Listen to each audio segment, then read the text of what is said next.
we are going to review the benchmarks of Zolo Q1000S. You can see the phone. Now let's see its benchmarks. We are going to enter the benchmarks. The app is loading, initializing. Now let's see the device info first. The brand name Zolo, model name Zolo Q1000S, operating system 4.2.1, CPU model, resolution, rear camera 38.4 megapixel, and memory you have memory, RAM 967 MB, internal SD card storage, model number, CPU model, render, resolution, density. You can see the density is 320 dpi.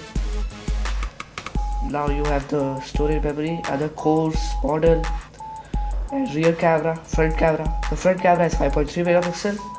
The battery is 42%. The temperature is 27 degrees of the battery. Now let's see the sensors. Now you have the direction sensor supported. The G sensor is not supported. The proximity sensor supported. Light sensor supported. E-compass supported. Distance sensor supported. We don't have other sensors supported. You can see the sensors here. These are not supported. Only 5 sensors are supported in this phone. Now let's test the ranking. Now let's see the bar chart here and down. Let's check where my phone stands. You can see this is my phone, and here are the reviews. You can see the Samsung Galaxy S2, HTC One S. The bar chart, my bar chart above HTC One S and Samsung Galaxy S2 means that my phone benchmarks are better than the HTC One X and Samsung Galaxy S2. But there are several other phones which have very good benchmarks like Google Nexus and other phones in the upper budget. Now let's test the benchmark. I'm going to press the test. Now it's going to test. You can see this showing testing runtime performance. This shows you the present running time performance that you use the phone and how it performs when you are using the phone. You can see the bar is increasing. Now it is showing CPU interior performance. It shows you the CPUs. It will test the CPU performance, how fast the CPU acts on your touching and how fast is the response. You can see the testing has increased up to 14%. Now it is increasing to 21%. CPU float performance. This is basically the flexibility of the CPU and other things. You can see the bar is still increasing. It is 27%.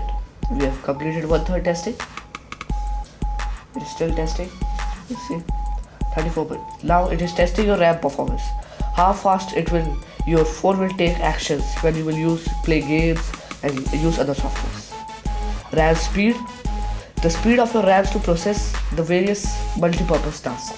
Like you are playing a game, you are playing an app, and 2 of them at a side. Now this will test your RAM speed. This is useful at that time. We have almost completed half of the testing. Now the multitask performance. This is your RAM's capability to perform the multitask. How much multitask can it perform at one time? Now it is still testing. We have almost completed 50% testing. More than 57 now. You can see here. It's still increasing.